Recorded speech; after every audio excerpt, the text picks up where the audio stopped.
Can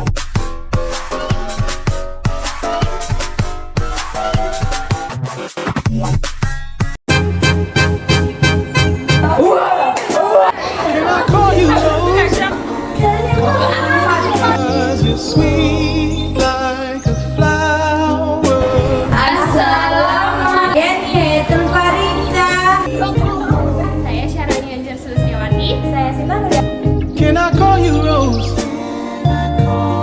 Cause your fragrance takes over the room. Can I call you darling? Assalamualaikum warahmatullahi wabarakatuh. Perkenalkan, nama saya Nihayatul Farida. Saya Syarania Jersulsewati. Saya Sinta Nuria Prataini. Di sini kita bertiga akan mempersembahkan video wawancara dengan narasumber Bapak Ahmad Muslih MPD dengan bertemakan pendidikan parenting anak untuk memenuhi tugas mata kuliah pendidikan parenting yang diampu oleh Ibu Erifa Susilo MPD. Selamat menyaksikan. Assalamualaikum warahmatullahi wabarakatuh. Saya Syarania Jersulsewati dari kelas PIAUD 5C. Lakukan wawancara kepada Pak Muslih dan Pak Muslih di sini guna memenuhi tugas kuliah pendidikan parenting dari Ibu Erifa Susilo. Baik Bapak, terima kasih atas waktunya yang sudah diberikan. Saya izin untuk mewawancarai Pak Muslih terkait dengan pendidikan parenting. Untuk pertanyaan yang pertama mengenai parenting anak, pola asuh yang seperti apa yang Bapak terapkan dalam keluarga? Ya, kalau saya dan keluarga, ya saya istri, itu lebih banyak kepada demokrasi anak ya. Jadi anak itu mau apa, ya kita ajak dia berdiskusi. Kemudian kalau memang itu dirasa membahayakan anak, ya kami tetap ada larangan ataupun ada rambu-rambu yang memang harus dilakukan untuk anak tetap terjaga, kemudian tidak terjadi hal-hal yang tidak diinginkan gitu sih. Lalu menurut Bapak Muslih, pola asuh yang seperti apa yang sepertinya cocok dan baik untuk diterapkan dalam keluarga? Oke, pola asuh yang saya ketahui ya, baik itu memberikan kebebasan, baik itu demokrasi, baik itu yang lain sebagainya, saya kira semuanya penting, semuanya benar, asal di posisi yang tepat, begitu ya. Ketika anak itu melakukan suatu hal yang berbahaya, misalnya lari-lari di jalan raya, ya memang harus kita larang begitu ya, tegas harus kita jangan lari-lari di jalan. Mainan pisau ketika memang dia belum tahu makna pisau itu untuk apa, ya kita harus larang. Tetapi selain itu ketika positif ya kami dukung, ya kami berikan kebebasan anak mau memilih apa itu. Baik, jadi misalkan anak itu membuat kesalahan, penyampaian pesan bahwa kalau itu nggak baik itu ke anak itu seperti apa Pak? Ya, tetap kami beri penjelasan ya, kalau memang dia melakukan sesuatu hal yang tidak tepat, barangkali makan sambil tidur begitu ya itu tetap kami ingatkan, kalau makan ya duduk, nanti kalau makannya sambil tiduran nanti tersedak sakit loh, tetap kami berikan pengertian sebagaimana kita memberikan pengertian kepada orang dewasa. Jadi jelas nggak perlu ada idiom, nggak perlu ada analogi yang lain sebagainya, kalau bikin sakit ya sakit gitu saja. Dijelasin langsung gitu ya Pak? Dijelaskan langsung begitu. Kalau nggak percaya ya nanti kalau dicoba tersedak ya baru kita kuatkan lagi, benar kan, tersedak sehingga dia belajar dari pengalaman dia sendiri gitu. Lalu apakah Bapak Muslih itu memberi kebebasan untuk penggunaan gadget pada anak?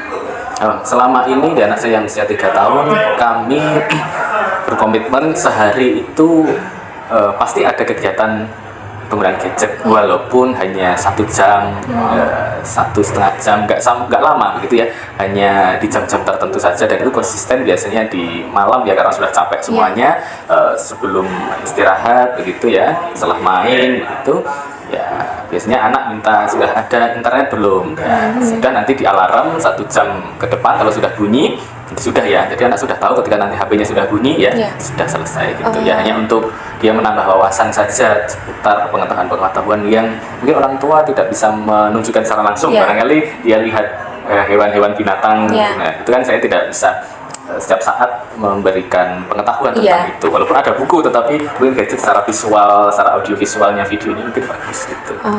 Tapi itu buat kayak anaknya mak jadi kecanduan gitu atau enggak?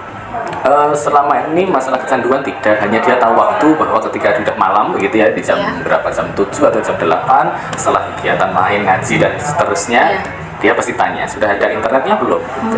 Kalau nanti sudah ya kita pastikan nanti akan selesai jam berapa, nanti setting alarmnya jam berapa, 1 jam biasanya, 1 jam gitu. Tapi kalau misalkan hari itu nggak dikasih gitu, kan biasanya hari-hari sebelumnya dikasih di jam yang sama dan waktu yang sama. Tapi kalau misalkan itu nggak dikasih gitu, gimana reaksi dari anaknya? Ya, tentu reaksinya menuntut karena memang setiap harinya dia sudah di jam itu Iya. untuk melakukan. Tetapi kalau kita tidak mau memberikan gadget di hari itu, di Iya. jam itu, ya kita harus mendistract ya, supaya dia tidak ingat bahwa hari ini jam ini dia bermain Main gadget. gadget. Dengan apa? Biasanya ya dengan tetap kita diajak bermain sampai capek. Kalau udah capek kan terus tidur gitu. Iya. Kalau enggak ya kita diajak muter-muter atau diajak beli es krim ke Indomaret, ya sambil beli apa begitu, nanti sudah mulai ngantuk diajak pulang langsung tidur gitu. Gitu. Ya. Terus apakah Pak Musli itu masih apa ya, memberi kesempatan dan menyempatkan waktu untuk melakukan kegiatan bersama anak? Ya, saya biasanya waktu bermain itu kalau nggak hari Sabtu Minggu waktu libur itu biasanya setiap hari tapi di malam hari gitu ya. Setelah maghrib, setelah isya itu biasanya bermain. Apakah bermain peran dengan boneka, jual-jualan, apakah bermain bola, apakah senam-senam, lompat-lompat, atau main-mainan yang lain. Yang penting tadi sudah seharian sama ibunya gitu, kemudian saya yang seharian mungkin kerja ya mendampingi anak walaupun 1-2 jam begitu. Oh, jadi itu ya gantian. Gantian, kalau hari Sabtu Minggu kalau libur biasanya Sabtunya ya nanti main ke taman, jalan-jalan, atau kemana, Minggunya juga sama gitu. Kalau Sabtunya udah capek berarti Minggunya nanti mainnya full di rumah begitu, tapi ya main bersama. Ya.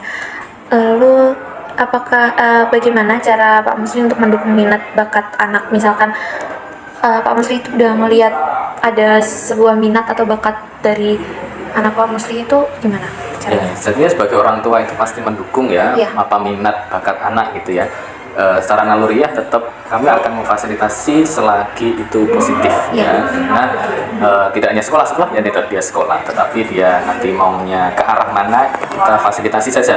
Nanti yang akan bermanfaat bagi dia itu apa ya, saya juga tidak tahu, tapi tetap difasilitasi apa maunya. Sekarang senang menggambar, mewarnai, ya sudah kita siapkan sarana prasarana menggambar dan mewarnai gitu saja. Sering coret-coret tembok ya, saya tetap masih diamkan karena mungkin dia berkreasi, senang gitu ya, explore dengan mewarnai tembok. Saya tidak marah gitu. Kenapa? Karena dengan modal 50.000 temboknya sudah bersih lagi. Ya. Jadi jangan korbankan anak, kreativitas anak hanya karena tidak mau mengeluarkan uang 50.000 untuk ngecat ulang gitu saja. Lalu ini pertanyaan terakhir ya Pak. Lalu bagaimana Bapak Musli mengajarkan anak tentang tanggung jawab? Ya, kalau tanggung jawab kami seringkali ketika sedang bermain selesai itu kita ajak anak untuk merapikan kembali ya dengan nada nyanyian yang biasanya kami gunakan ya, setelah main itu harus dibersihkan, atau anak punya nada sendiri biasanya mengarang lagu sendiri ketika dia sudah selesai bermain ya dibereskan, dibersihkan, dikembalikan ke rak-raknya lagi. Kalau diambil bukunya berantakan ya dikembalikan. Jadi tempatnya tadi awalnya bersih, setelah main juga harus bersih gitu. Kalau belum bersih ya jangan main di selanjutnya, misal setelah main terus tiba-tiba ingin jalan-jalan begitu, tapi tempat bermain tadi masih berantakan. Ya. Saya tidak mau jalan-jalan tanpa itu belum dibereskan terlebih dahulu. Jadi mau nangis ya biarkan nangis, silahkan nangis gitu. Tapi tetap dia harus bersihin. Ya bersihin, walaupun cara bersihnya tetap kami bantu, kita dampingi, yuk kita bersama-sama bereskan. Ya, terus tidak kemudian mainnya berdua, anak saya yang bereskan, saya tinggal bertiga, tapi saya bareng-bareng bantu. Walaupun dia hanya mengembalikan 1-2 mainan begitu, tapi paling tidak itu dia bertanggung jawab akan tadi mainan-mainan yang sudah diambil begitu. Mungkin itu saja pertanyaan yang saya ajukan kali ini. Terima kasih kepada Pak Musli sudah mau menjadi narasumber wawancara kali ini. Saya akhiri kalau gitu. Assalamualaikum warahmatullahi wabarakatuh.